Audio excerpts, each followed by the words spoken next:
So I guess my niche on Twitter is kind of weird, right? Mormon kind of esoteric vibe. I don't know. Um, yeah, that's about it. I don't know. What else are you looking for? Well, I wanted to, speaking of Mormonism, it goes in pretty well with what we were just talking about. We were talking about aliens and demons and demonic influences and all this kind of stuff. What I'm very curious regarding Mormonism is I see a strong parallel with the Hindu idea of lokas, where you're reborn on a different planet. So, from what I understand, there is a similar thought in the afterlife in Mormonism. Could you talk a little bit about that? I know this is kind of like an off-guard thing. This is probably not a question you were expected to be asked, but since we were kind of on the subject, I figured I'd throw it in there. Yeah, I mean it's well, I'd say it's kind of a telephone game situation where what we actually believe gets translated through people who want to make it look silly, and then it gets translated back by people who find that silly version of the thing really interesting. Um, so we believe in what I guess the Orthodox call theosis, the idea of um, if not becoming a god is the wrong word, but becoming like God and doing the things that he does. And so the afterlife is more of a sort of fractal expansion of family life, really, in a sort of glorified context. I don't know if that makes sense or if that answers your question. No, it It absolutely makes sense. To me personally, like, I have not taken DMT, and I consider that to actually be kind of a hindrance as far as you get your door unlocked too prematurely. But at the same time, I could definitely imagine, just like that old quote about, like, as above, so below, where the family structure is a really good testing ground to see whether you can, like, according to the Kabbalists, for example, transmute your desire to receive to the desire to give unto others. And that is something that I don't know if that same way of explaining it is present in Mormonism, but I see it as being a pretty universal concept. Do unto others as you would have be done unto you. But I could see it also being taken to a higher level as far as the ability that people would have to do something like that for a more extended community. As far as, let's say, a Mormon elder, I don't know if this is correct or not, but if there is this idea that a Mormon elder would, let's say, take charge of, I mean, the kookier way of looking at it, which goes to what you were saying earlier about how people take something from your religion and turn it into, something ultra fantastic and fun to talk about. Like, that would be somebody who's a Mormon elder who gets their own planet and then rules over it, which to me was always a little bit weird because you'd think that a Mormon elder would have to have extended experience of leadership, not just as a Mormon elder, but like, having their own city or having their own little hamlet that they take charge of and eventually getting a planet. Like, that would be my take on that. But again, the whole ruling over your own planet thing, that's the outsider way that people have been looking at it. And you're saying something a little bit different. But I wonder if there is also room somewhere in the middle for there still being physical realities that people would have to go through because they haven't really gone through the entire ringer yet that they would have to so one of experience. the things that we uh, don't necessarily do that I think a lot of sort of creedal Christians do, is we don't have a really strong separation between the physical and the spiritual. Um, and sometimes that gets interpreted as everything's physical, but it's the opposite. It's everything's spiritual. I agree. And including the material, and the material reality is not something to be um, escaped from. It's it's part of the whole picture. And I guess to answer your question about hamlets and cities, what you have really is a very simple principle which is, to be found in the New Testament, which is, if you're children of God, then you're heirs and joint heirs with Christ. That's in Romans. And so the principle basically is that you can inherit, your God is your father. You can become the children of God. And if God is your father, what do you grow up to become? And that, I think, internally, our people almost view that as like a koan. Like they don't think through like all the nitty gritty sci-fi ramifications of what that might mean. I mean, some of them do when they want to like write a book or something, but Mm. it's more of just like it's viewed more morally than I want to like this Sure, self-aggrandizing thing. You know what I mean? but even so, there is, for example, the Book of Abraham, which, from what I understand, is considered to be a sacred text of the Mormons. Sure. Is that okay? So they have a star that they describe there called Kolob, and Kolob is supposed to be like a how would you describe it exactly? Like what is Kolob? So the star nearest to the planet where God resides, I think is what this says. Um, and uh, I think that that's linked to something that modern people have kind of lost track of, which is the idea of order in the heavens being reflective of sort of things on earth, and reflective of divine truth, and finding parallels and finding meaning in that. um as Definitely. far as like, could I look up into the sky and point to it and be like, look, there's, I don't know, like I Mm. have no idea what it means. uh and I think, this sort of uh I don't want to say this sort of thinking is like discouraged, but it's not central at all, if that makes sense. Sure, I could see that it doesn't really help you in being a better person. It is interesting for those who are curious about it, and the fact that it was Yeah, yeah, written, the fact that it's what was written in the Book of Abraham shows that this is something that is important to people at a certain level. Otherwise, it wouldn't have been mentioned or discussed at all. And the sure. interesting thing for me is that I think that there is so much out there today for people to discover as far as all these different mythologies throughout the entire world. And when it comes to, let's say, the Advaita Vedanta, aka Hinduism, they have that idea of lokas as being these planets where you could either go into planets that are less hospitable, where there's crueler people, and then other planets where there are nicer people, and it's a lot more hospitable, and it's a lot better of an environment. And it's very interesting for me to link these two things together, as I can't say personally from my own experiences that only these people have it right and everybody else has it all wrong. Like I think that when people spend a lot of time going into these different states of consciousness and exploring things, they end up finding out a lot of very similar things and they call them by different names. So I don't know how much of that exploration has been done, but I just think that most of us, even whatever great people were in our past who have passed on a very important legacy, at the end of the day, they are still people, including the people who have passed on messages from, let's say, people who they said were God or were angels or whatever. Which is why, to me, I think it's very important, even.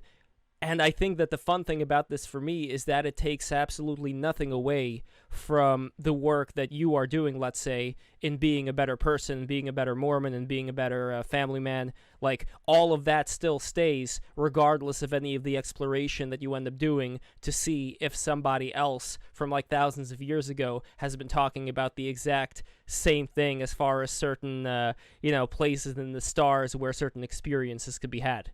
Do you Yeah, know no, what I mean? I mean, as a matter of fact, it's I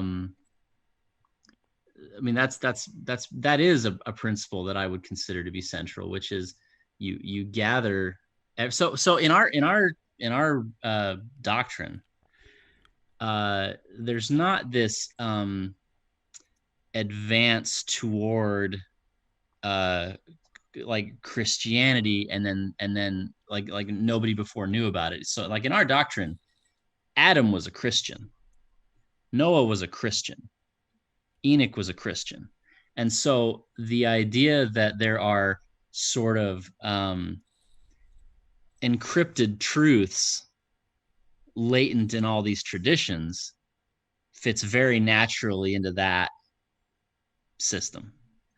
And you know, we're encouraged to look for those symbols. And I mean, like, you know, you look at the structure of our temple ordinance, and there's a scholar named Hugh Nibley who is dead now, but he's a great scholar of Egyptian antiquity, and to some extent, you know, Aryan kind of Hindu mythology. And one of his sort of pet projects was to gather all of the little things that provide evidence of, you know, the temple ordinance's ancient origin, and it's all based on this theory that you know, the Egyptian tradition and all these ancient religious traditions are encrypted or garbled versions of a true principle that was once taught. Do you know about Graham Hancock? Graham Hancock. So, it's not ringing any bells. So Graham Hancock wrote this very interesting book called Fingerprints of the Gods. This was back in 1995. To make a long story short, his whole thing is that there was a cataclysm around 11,000 years ago, which wiped out a lot of these coastal civilizations, as a result of which the survivors had to start over again. So a lot of the monuments that you would see, let's say, in Egypt and in Sumeria in South America, this was basically the survivors coming in, starting again, bringing civilization, and creating these systems, out of which eventually here we are today. So that's always been a very interesting thought for me, what has existed before. And according to Graham Hancock, he always loves to say that we are a species with amnesia, where we're picking up certain pieces, and the more that's available right now thanks to the internet, obviously you could get lost, but at the same time, it is something that does provide an idea to me that we are also people fallen, in the sense of we had certain things that we knew about, including internal abilities that we completely forgot and that have completely degenerated within us. And the kind of human that we are today, we weren't always like this. There may have been a point before where we could have done things that would have completely astounded anybody who's living today, who's relying on technology for the same purpose.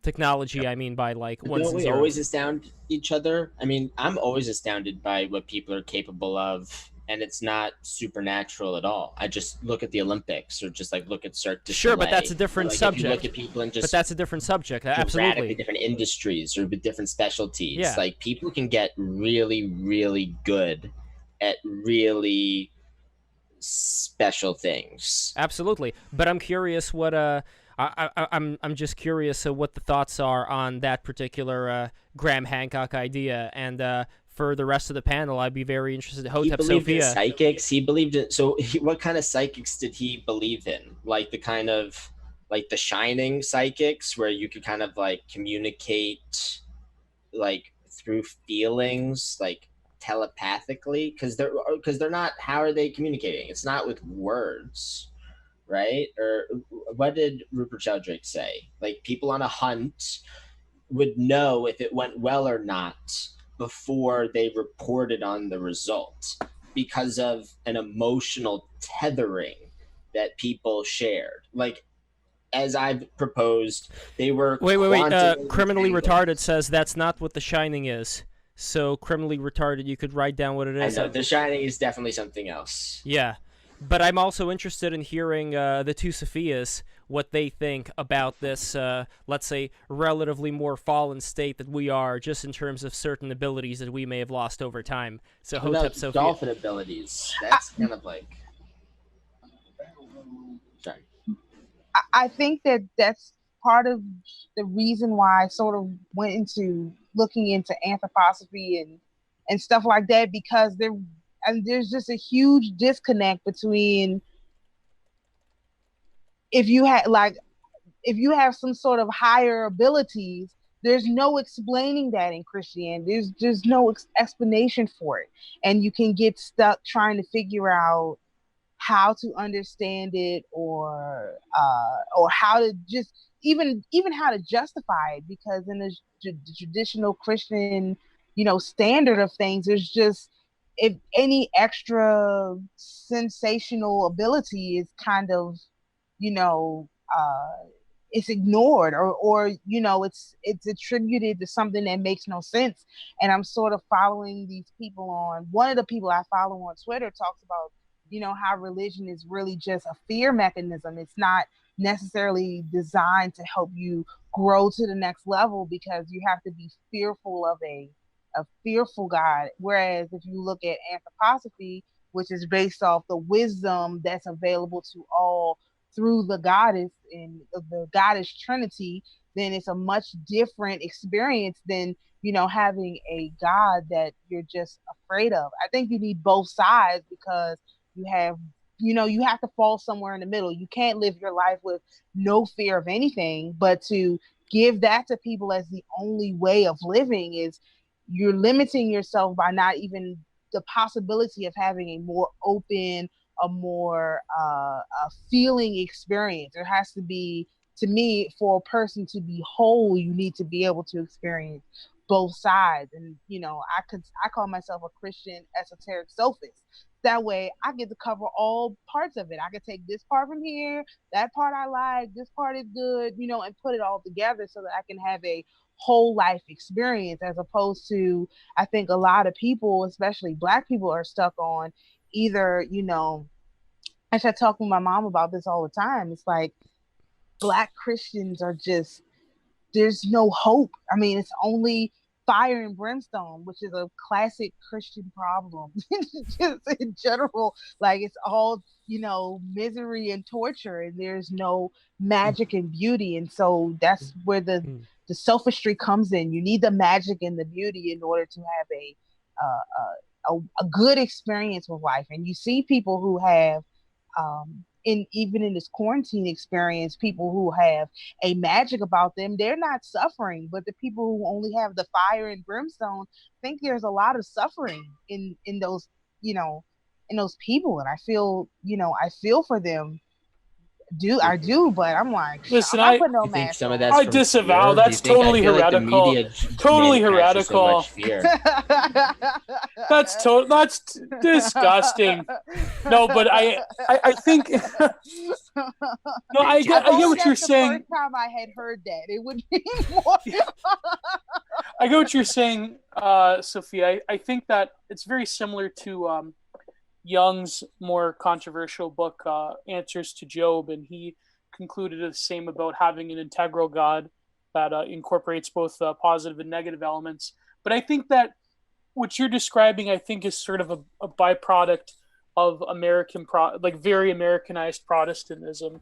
I think that Orthodox Christianity and Catholic Christianity, of course, me being a Catholic, I have to I have to sweep it up a little bit, right? But I get what you're saying. But I think I'm very curious. But Bennett that's like one of the most erudite explanations of Mormonism I've ever heard. It's like sort of wild. I'm sort of having to question my assumptions about Mormonism. It's really I knew a Mormon in university. She was very nice, very good looking, very kind, but it wouldn't have worked out because she was a Mormon. So yeah. But yeah, I think what's crazy is that it seems that there's a lot of stuff behind the scenes which I'm curious to hear Bennett's thought, because how for example, Mormons, they're sort of within, like, very curiously, they're within like the American intelligence community and other endeavors, and they have a quintessentially, you can almost say that Mormonism is almost like the American religion, the way that they're set up, the way that the founding mythology, and from certain sects. Scientology is the American religion. Scientology. That's Maybe, it. I have to get out of here. I can't deal with that. I can't deal with that. Why? Because what determines what a religion is in America? No, but my point being IRS. is that the IRS is what decides if you have a religion or not. Okay. Yeah, no, but it seems that Mormonism, they've managed to have a certain level of autonomy in America through their own sort of practices in community. It's very, I find it very strange. I'm sort of having to question a lot of negative assumptions about Mormonism initially, right? Well, the I community- definitely have opinions about why we're all feds. So if that's what you want. Yeah. Why you guys glow in the dark? Why Utah glows in the dark? Dude, No, but that's very no. But the way you describe it, I mean, nobody here glows in the dark. Who do nobody. you think Wait, glows in the wait, dark? Jules. I want to hear. Accept it. I want to The hear glow in the Bennett's. dark thing is definitely real. Dude, The CIA I do have done not glow in the studies on. dark more than Lev. I want to hear Bennett's response. What? Bennett. Leonella over there is glowing in the dark. Okay, so Bennett, what's your take on what Gio was talking about? So you got to understand the history. So, and I will say, we tend to be a pretty naive people. We tend to be pretty straightforward in our morality, and there's not a ton of nuance to it, which, there's pros and cons to that.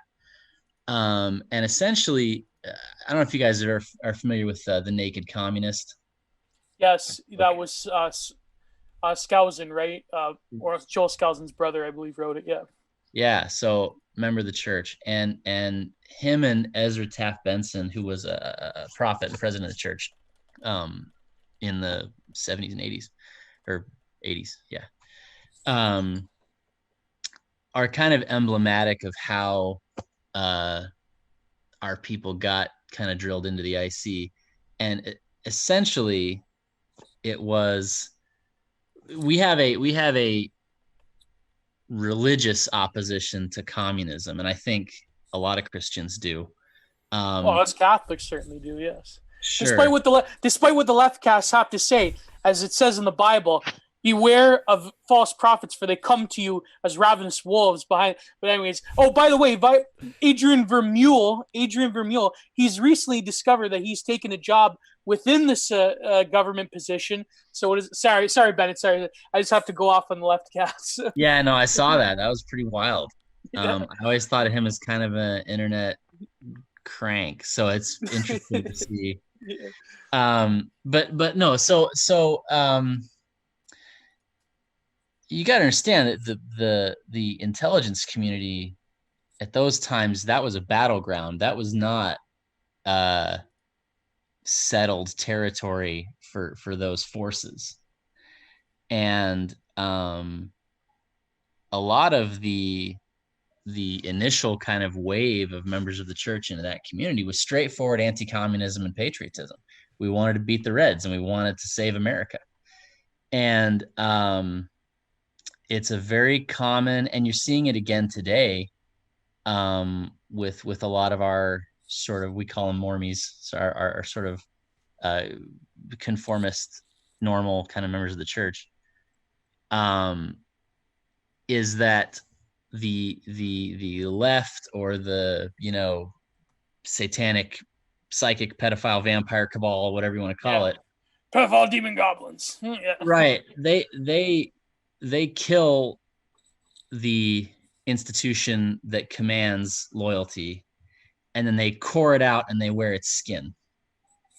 And some people don't realize that that's happened, and so they're still rallying around the flag for this creature that's wearing the thing. Lizard people. Basically, I mean, and I They think might as well be. That's definitely as what's well be. happening in the black church too. It's horrifying, actually. yeah. So I think a lot of it Like, have. wait, are we talking David Icke here, or what are we? There's levels going on, or something. What? We're talking Ike, David it's Icke. Ike. I saw the lizard people control Twitter. Lizard people control Well, Twitter. Jack Dorsey is a lizard. So. Jack Dorsey. No, but no, it's true. It is happening in the black the church. lizard. I love the lizard. I know stuff. that they have, I like- love the David. I can't believe they took David Icke off of Twitter. Isn't he's down? He's Off off of YouTube. Twitter. He's off of YouTube. Yeah, he's off. Why? Yeah. Not because he thinks. Because of why? He was probably way crazy. Well, they When got they the, were censoring Corona. and they got the Q stuff off of Twitter as well. All those Q boomers. Q stuff is The down. Q LARPs. Yeah. Yeah, they're They done. were like Rosicrucians. They were satire, right? But that was the problem, is that just people started believing it, or like, No, what, is people Q believed it, dangerous? not people starting believe. Boomers People believed believed it. A lot of people, and you're just like, dude, James Comey is Q. Okay, how about that? They're like, no, what do you mean? He's not. I'm like, okay, I'm telling you, it's not what you think it is, but they didn't want to hear it. So yeah, the Q LARP is down, which has made them only stronger. To be fair, just probably bad for all of us. Yeah, maybe that was the intention. You know, like, we're going to create the Chinese finger trap situation where now people want to know more about Q, and it becomes like this much bigger thing because maybe it was kind of slowing down. Exactly. Yeah, the whole Q thing is really suspicious to me. You guys know, like I mentioned, Kiwi Farms earlier. The guy from Kiwi Farms, Null. Josh Moon, yes, Null, and Hot Wheels, the creator of 8chan, both think that it's possible that the new owner of 8chan, which is now 8kun, I forgot what his name is, they think he might actually be Q. Jim Watkins, that guy, him and whoever else works with him on 8chan, he thinks they might be Q, and it's just them working on it. And I think it's possible that it could be that, or some kind of a psyop from the government. That would make sense too. That It's just definitely a government. I knew it's just a disinformation disinformation shielding Q. Yeah. project. Terrible. Yeah, the whole thing is really suspicious to me. But I think Boomers it is. love it though. Boomers love it. Yeah. Yeah. Well, I mean, it's like the last line of hope that people are looking for, that all these terrible people in the government are going to get blown out. You know, all these pedophiles and rapists. And Yeah, it really traffickers. is. I had a tweet about it. I don't know if people saw. It was a few months ago, about how Q is like almost this this like boomer is finally coming to terms with postmodernism, because they're hyperstitionally trying to meme this into reality, but also it's cope in the sense that it justifies a lot of boomer pathologies, in that you can believe that the system deep down inside is actually just, and that the satanic pedophile demon goblins are going to get routed out by the real American system, and so therefore it justifies the system, right? And that's why it could probably be a psyop, because it's a pressured release valve. It's kind of like it's kind of like a lot of online movements. The manosphere got taken over. Various other identitarian movements got taken over. It's sort of like a way for the glow in the darks to have a psychological sort of mechanism that is very at the same time it Skinner boxes people. At the same end, it produces this sort of channeled outcomes towards this particular type of molarity of subjectivity, where you can channel that rage and that energy into something that is ultimately meaningless, or at least for the most part gives you sort of that dopamine without actually disrupting power structures, right? Well, I wanted to say, Gio, I know you don't like Black Pilled that much. You're familiar with that guy, right? Devin Stack. He's got Devin some Stack. good content. Yeah. He made videos about the Q thing, about basically that similar premise. It's just a pressure release valve. It's just it's a useless thing to follow for these people, so that they don't wake up and say the real truth, that there is no hero coming to save us like Q is. It's up to us. We have to try to solve it on our own, but we can't really do that because we don't have any institutional power. So well, I think that it's also like or is it that we don't deserve, or we don't deserve institutional power, or do you need it? Like, do you need institutional power to affect change that you need? Well, I mean, there's so many of us. If enough of us woke up and realized we could fight back, but the problem is they own our enemies control all the media and all these institutions that tell people what to think. So, Jules, let me so many people around us say the way you defeat your enemies is by making them your friends. Yeah, that's basically what they're doing. Oh my gosh. Didn't we decide earlier that was the worst possible way to win? Like, you have to fight. Like, there's no being nice on the way to somehow winning over your enemies. But what I was going to say is it's kind of like the opposite of the far left radicals. They have their religion, which is the state. And so they had to give something to these far right boomers, which is now their religion is Q. I mean, it just takes out enough of the population from actually looking at the real enemy, which to me is the British monarchy.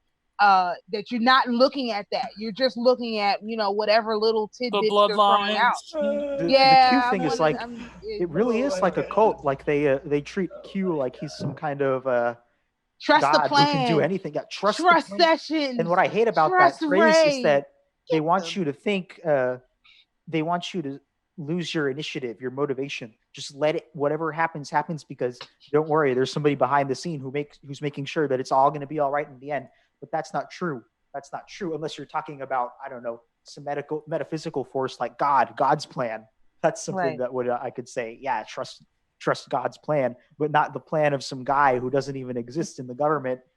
I mean, you really think one man is going to be able to take down all these people alone? It's just not possible. Well, aren't the Mormons making some contingency plans? Like, from what I understand, when it comes to disaster preparedness, the Mormons are where it's at. Am I correct, Bennett? Oh, that's not a contingency. That's plan A. Oh! Is that why there are so many of you guys? Like half of the people I knew in school were Mormons, and I'm just like, how? Or there's so many. Is that your plan? Just have as many kids as possible so you can rise up after society is destroyed? Yes. I can't remember which ones are R strategists and which ones are K strategists, but we're the ones that just dump them out. That's R, yeah. Yeah, that's the one. We're those guys. Fan of the Mormon breeding method. Jules, listen, buddy. I think a lot of clarity can come if you do this one thing for me, okay, Jules? Here's what you got to do: go to unqualified reservations, start from 2007, and read all of Moldbug's collective essays up until recently, till the Gray Mirror pieces. And I think that'll clear up a lot of things. Okay. I'll follow that advice. My personal, I haven't read all of Moldbug. I've watched YouTube summaries and I've read the beginning of his UR blog. Untitled Reservations. It's a good start, Jules. Yeah. But you need to marinate yourself within the wisdom of Curtis Yarvin. Well, not just that, but I also watched him talk with Justin Murphy. But what do you think would clear things up? Because I do look forward to reading it because it's just very current, right? So it's happening now. But what were you saying? You fucking disgust me, bro. What the fuck? Who? Why? Bring it out. What's happening? Yeah. You can't just let that out and then not follow up on it. Yeah, we gotta follow up. I'm cool. Give it to us. Yeah. Sorry, did I just say something with my mic unmuted? Isn't this how it works? I did it earlier. Oh, no. Amazing. Love it. God bless you, man. Yeah, sorry. Like some guy, like I'm doing this and I'm DMing some guy, and then he just decided thought it'd be a brilliant idea to send me some porn, and I'm just like, bro, what the fuck is wrong with you? Just get it out of my face. Don't want to. Oh, it's real. It's even more British. Oh, you're British. I like British people. I love London's my favorite city after New York.